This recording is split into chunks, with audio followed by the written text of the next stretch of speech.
Good evening. Hi. When we're ready, we'll get underway with Rob Dorset from Sky Sports News. Gareth, good to see you. Can I ask you first about Declan Rice, the news that was broken in the last hour? An Irish newspaper has uncovered some old social media posts where he seems to voice his support for a song that supports the IRA.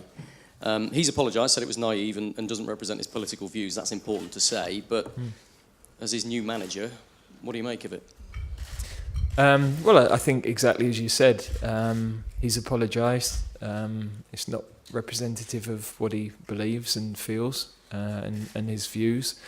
And outside of that, it's the obvious point is that this was when he was 15 or 16, engaged in a social conversation with friends where I think any of us at that age in those sorts of situations have probably discussed things, said things, written things that might not look in the way we'd want them several years later. So, I don't think he can do or say any more than he's said at this point in time.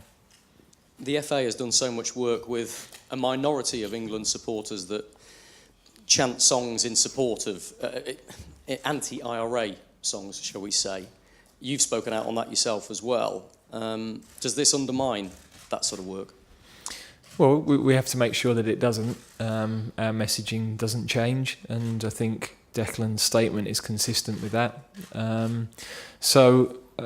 We still would be against any of our supporters taking up that sort of stance, and I don't think anything changes from an FA or England point of view. Do you fear it might make it more difficult for him to be accepted, though, by some England supporters? Well, I think people understand. Most people will have children of those sorts of ages, and people are still maturing at that age, and you're in conversations with friends that you can get giddy and you can say things that maybe you don't even know enough about or you don't understand the context. So I think our fans and our public will recognise that fact, I'm sure. Can I ask you about Marcus Rashford? He didn't take part in training this morning because of this ankle injury. How is he? Well, he's been with our medical team all week. We've tried to progress his training through the week, so he did some running with them. But it's clear to us he's not going to be ready for our matches, so we're going to send him back to the club. He's out of the 2 games. That's a big loss for you, the form that he's been in. But with him absent then, how much more do Jadon Sancho and Callum Hudson-Odoi come into your thinking, possibly for a starting place?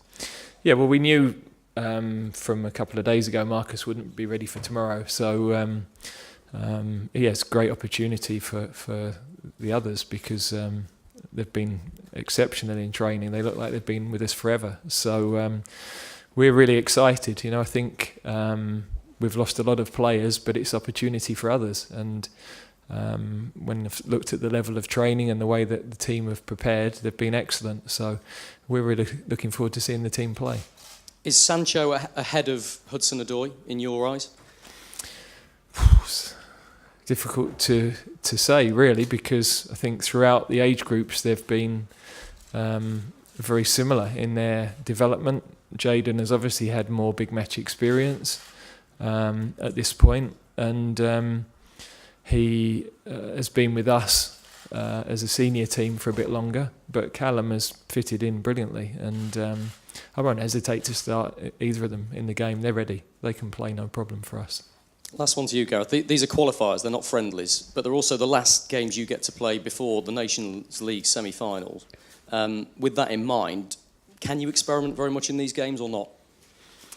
I don't think it's so much a case of experimenting. I mean, we're going to have to make changes from our last matches, but we've had to do that. Every time we get together, the team is in a different place, different people are available. When I've looked back over the 2 years at who scored important goals or made important contributions at different times, the squad's had to evolve. Part of that has been looking at bringing younger players in, but part of that has been because we've always had 4, 5, 6 players missing, and you just have to adapt and adjust. So yes, there will be people who haven't played as often for us, but all of them are ready to play for England. quick word for Jordan. Because Gareth has brought you along, we kind of assume you're starting. So I'm looking for Gareth's reaction. He's not reacting. Yeah. I wouldn't make him sit here. He wasn't. But after a bit of a difficult time for you, Jordan, what does that show of faith from the manager mean to you? Yeah, it's great for me, and I feel like apart from the Newcastle game, I've been in a good run of form, and the Newcastle game made a mistake and bounced back with a good performance against Chelsea, so that shows me mentality and my character and myself, and I think that's good for me, and the manager's put faith in me to start tomorrow, and I've been training well all week as well, so it's been good. I don't know whether you and the rest of the squad have seen the comments from Matej Vydra, where he said that Harry Maguire is a weak link in the England team, and they've got a plan where he's quoted as saying, "Don't be afraid to kick them 3 or 4 times to try and disrupt you." What do you make of that? No, I think as a squad we know how good we are and how capable we are to win games, and I think that they can speak words as well.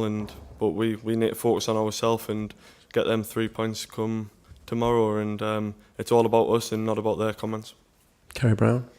Gareth, is this probably the biggest test of character for this team since the World Cup, because it's such an important competition to ensure you qualify for, against teams that many of these players wouldn't have come up against in quite unusual circumstances? We know how I think whenever you pull an England shirt on, there's expectation and there's a big challenge. And whether it's been the games we had in the autumn, the games in the World Cup, and now the qualifiers, we expect the team to perform at a high level and continue to improve. So it doesn't matter what the opposition is. You know, we're looking at our own standards, our own level of performance, and that's what we've talked about with the players this week, and that's the way they've approached their training. I've been really impressed that they've managed to focus so quickly into how we work and really seamlessly into the way we want to play. You said you have. He's another super talent, and there are so many coming through our youth system. So we've got to give huge credit to our club academies because they're developing really exciting players. We've talked for a long time, many years, about England not having enough creative players. We've got loads.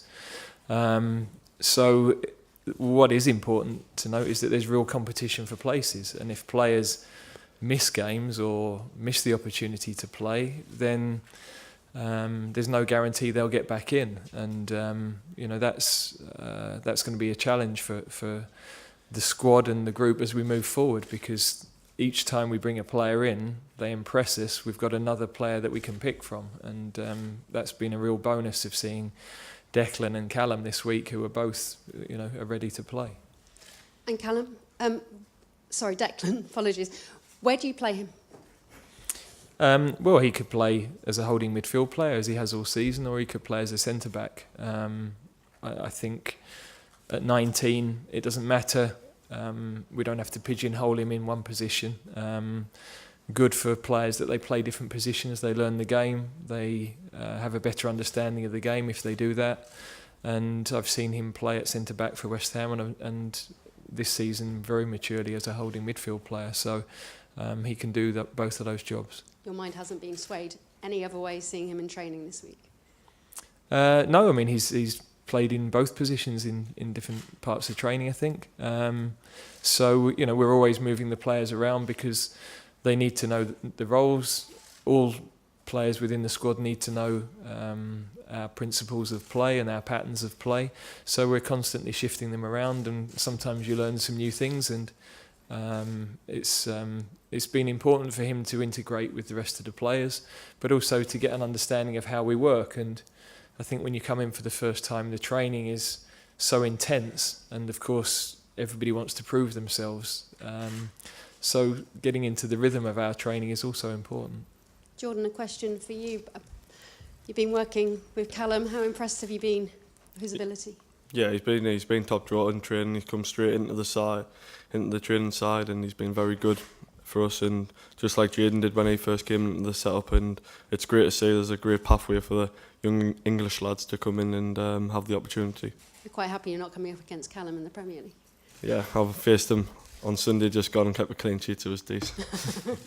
How important is it for you to have such faith shown in you for the manager, but to be back with this England side that you enjoyed such a great campaign with at the World Cup?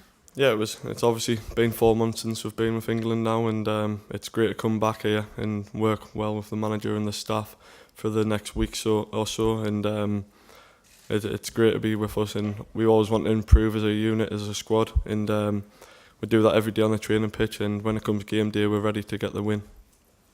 Okay, to Ian Dennis. Gareth, hi. Are you going to call anybody else up now that Marcus is no longer with you for the 2 games?